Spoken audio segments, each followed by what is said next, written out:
Olá, minha gente, estamos aqui de volta. Estamos falando sobre estrutura morfológica. Vimos ali no último bloco um pouco sobre a morfossintaxe. O que é a morfossintaxe? Vamos nos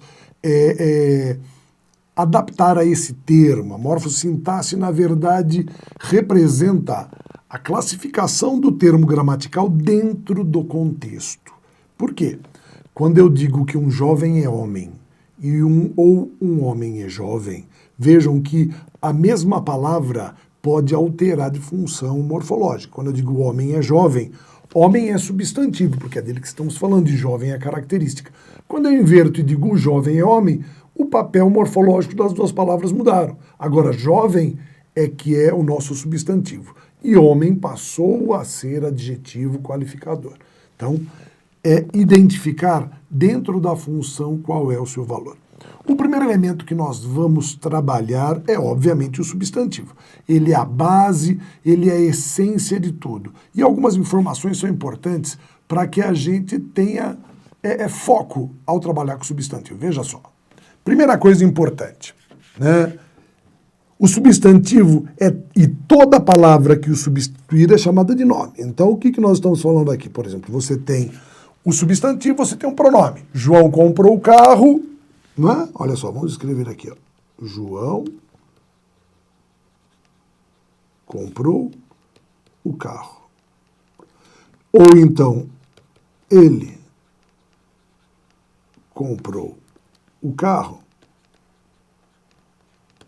Vejam aqui que João ocupa o papel, né, do sujeito que pratica a ação. E aqui embaixo eu substituí por ele, tá? Eu substituí por ele. Então o substantivo e toda palavra que o substituir, como nesse caso, o pronome, ele tem a classificação de nome. Vejam, por isso que nós teremos depois a concordância nominal.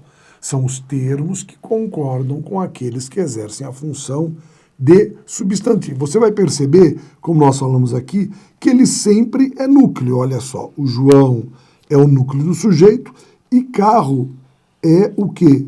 O núcleo, tá? O núcleo do objeto direto. Ou seja, sempre que nós trabalharmos uma ideia, né, essa ideia de existência substancial, o núcleo vai ser um substantivo, uma palavra substantiva. O que mais nós sabemos? Tá? Que as palavras que acompanham esse substantivo são chamadas de palavras determinantes, ou como eu gosto de chamar, palavra adjetiva. Por que palavra adjetiva? Porque ela obedece ao substantivo, tá? Então, lembre-se que eu digo que tem quem manda, quem obedece o resto. Quem manda é o substantivo. Quem obedece? Nós temos o verbo, quando a estrutura é sintática, e temos o quê?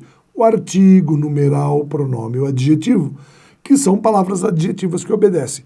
E todo o restante, que são o quê? Aquelas palavras invariáveis que nós vimos no quadro, tá? As palavras adjetivas devem concordar. Pessoal, concordar é obedecer, tá? Quem que elas obedecem? O substantivo, tá? Ou o nome, no caso, não é? Vejam, nós temos o nosso substantivo aqui e temos o nosso nome aqui, ele, por quê? É um pronome, mas vejam, trabalha em prol do nome. Agora nós temos uma atividade aqui embaixo, que é justamente para que a gente pratique essa ideia do substantivo ser o elemento mais importante. Então veja como eu vou fazer, acompanha comigo. Eu digo assim, ó, identifique e grife o termo mais importante de cada período. Gente, se ele é o mais importante, quem será ele? Sempre o substantivo. Então veja só, o que nós temos aqui? Né? O que nós temos dentro desse contexto? Primeiro, nossa maior fraqueza está em desistir. Do que nós estamos falando? Da fraqueza. Olha aqui, a fraqueza. É dela, tudo gira em torno dela. Depois, o entusiasmo é a maior força da alma. Pergunto novamente, de quem estamos falando? Estamos falando do entusiasmo, então entusiasmo é a palavra mais importante, logo é o nosso substantivo. Depois, o insucesso é apenas uma oportunidade de recomeçar com mais inteligência. Estamos falando do quê? Me diga, da inteligência ou do insucesso? Você vai responder que é do insucesso. Então vamos lá, é o insucesso. Letra D. Perder para a razão sempre é ganhar. Do que nós estamos falando? Tá? Você falou assim, posso falar que estamos falando sobre perder e ganhar, mas perder e ganhar a respeito do quê? Qual é o tema central? É a razão. O desejo de conquistar é realmente muito natural e comum. Pessoal, o que é natural e comum? Do que nós estamos falando? Sobre o desejo. Mas você pode falar o desejo de conquistar, tá bom. Você só está completando o sentido do desejo, mas estamos falando do desejo. A conquista é um acaso que talvez dependa mais das falhas dos vencidos do que do gênio do vencedor. Então, olha aqui também a conquista. Você vai perceber que todos esses elementos são substantivos. Vamos falar um pouquinho, então, sobre a nomenclatura. Mas o senhor falou agora há pouco que nomenclatura não é importante. Não. Ela aparece quando aparece no enunciado das questões. Então, vamos lembrar, né? Não custa lembrar nada de tudo isso daí. Vejam só. Então, o que nós temos? Substantivo concreto. Pessoal, substantivo concreto é toda coisa que tem uma existência real, tá?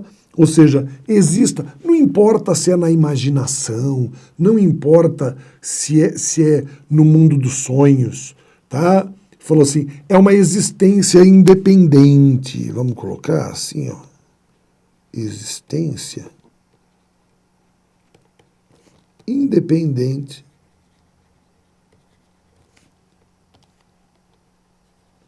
de outro ser, tá? Os abstratos, nós já falamos que ele tem, então, uma existência dependente. Veja só, quando eu digo assim, ó, a mulher é bonita, tá? Ou melhor, a mulher tem beleza, vamos falar direito. Quando eu digo que a mulher é bonita, eu estou falando da beleza dela.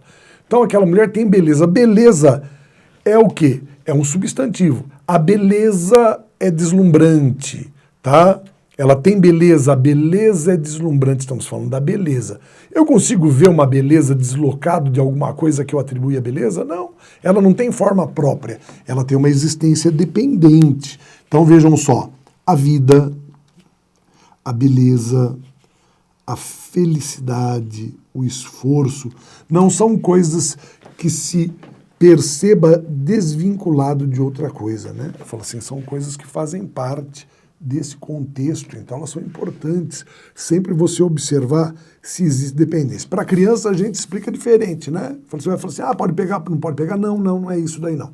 Hoje em dia a gente diz que tudo que é concreto, você fala, veja, o concreto, não tudo, tá? Vamos apagar a última fala. O concreto eu posso desenhar. Tá? Eu desenho Saci, desenho anjo, desenho Deus. Então, pode desenhar concreto. O abstrato não dá para desenhar. A beleza, a vida, o esforço e a felicidade não podem ser desenhados. Eu posso desenhar pessoas que são felizes, situações, tá? Da vida, situações de beleza, mas só que não são elementos que têm uma existência independente. Mas, por exemplo, imposto de renda tem uma existência independente, tá? Eu não consigo desenhar, mas se você duvida que ele exista, basta sonegar, basta não declarar seu imposto de renda, você vai ver se ele é concreto ou não. Então, a regra é assim, nem tudo que é concreto dá para desenhar, mas tudo que eu conseguir desenhar é concreto e o abstrato não dá para desenhar. Só uma ilustração. Pessoal, tudo na gramática, tudo que é simples, tem apenas um núcleo. Tudo que é composto tem 2 ou mais núcleos. Aqui ele fala sobre o radical, tá? Que seria a estrutura de formação da palavra. Então, quando eu tenho uma palavra só, ela é um substantivo simples. Quando eu tenho arroz com feijão, ou então couve-flor, tá? Sexta-feira, o que eu tenho aí? Palavras compostas por mais de uma palavra. Então eu tenho o substantivo composto. A importância disso está, na verdade, na concordância entre os elementos. Primitivos são os que nasceram primeiro. Então, palavras como, por exemplo, pedra, ferro, porta, que deram origem à pedreira, à ferroada, à portaria. Então vejam, são palavras que geram outras palavras. Tá? Elas não derivam de outras, aquelas não derivam.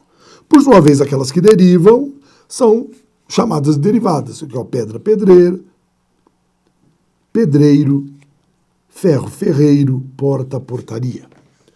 Comuns e próprios. Gente, simples. Cadeira é comum, é o nome de coisas. Próprio, Nelson, Fernando, Roberto, são nomes que determinam. Brasil, Itália, tá?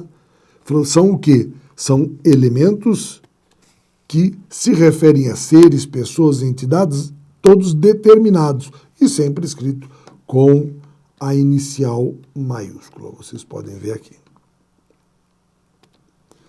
Substantivo coletivo, também é importante só a gente lembrar do substantivo coletivo, porque ele tem uma concordância específica. Todo substantivo coletivo concorda na terceira pessoa do singular. Né? Veremos isso daí em concordância. Como assim? Eu digo, a matilha é grande. Eu sei que matilha, né? Ou seja, é um coletivo de cães, não é mesmo? É um coletivo de cães. Então, eu não uso o plural, eu digo a matilha é. Então, isso é importante para a concordância.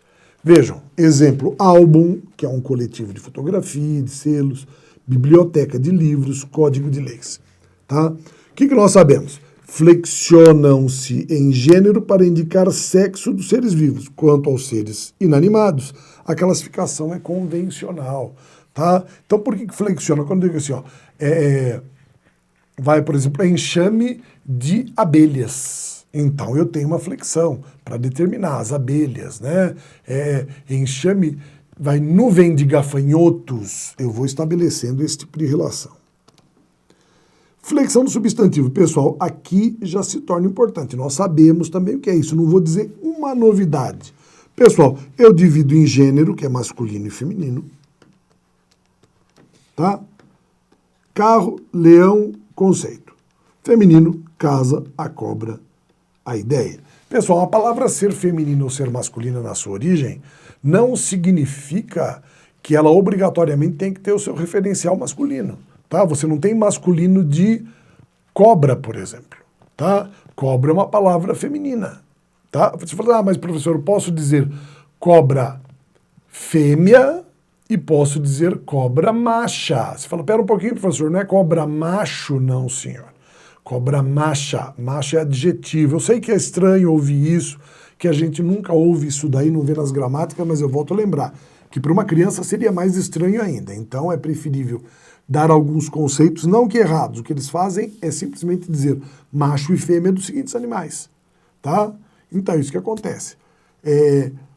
Eu digo a cobra fêmea e a cobra macha. A mesma coisa, jacaré macho, jacaré fêmeo. Eu trabalho com isso. Curiosidades muito boas para a gente debater, tomando um chopinho com os amigos, mas que não tem a menor relevância para concurso. O importante é isso daqui, ó. O e a, masculino e feminino. Tá? Número nós conhecemos muito bem, singular e plural, homem singular, homens plural, anel, anéis, leitão, leitões. Tá? E o grau, que na verdade, o que acontece? Ele é uma flexão, só que ele não estabelece concordância. Eu não preciso dizer que a casinha é bonitinha ou que o casarão é bonitão. Eu digo a casinha é bonita, o casarão é bonito. Pronto. Tá? Fala assim, isso só para poder ilustrar a importância dessas relações. Nada além disso que nós estamos vendo aqui são simples referências, né, ligadas à nomenclatura. Eu acho que o importante é você saber o quê? Que existem, por exemplo, o plural dos substantivos compostos que funcionam essencialmente igual quando eles estão ligados. Vejam só, aguardente singular, aguardentes plural, pontapé, pontapés, mal me quer, mal me queres, girassol, girassóis. Não é? Falou assim, o que nós temos de ficar atento nessa estrutura é quando nós tivermos de trabalhar o substantivo composto, que veremos no nosso próximo bloco. Por quê? Aí ele estabelece uma concordância particular e diferenciada. Esse é um conceito que é cobrado dentro das provas de uma maneira geral. Além do seu conhecimento da flexão normal dos substantivos, ele pode cobrar de você também a flexão e cobra, né? Pode cobrar e cobra a flexão dos substantivos compostos quando, principalmente, eles forem ligados por hífen. Falamos disso daí, então, no nosso próximo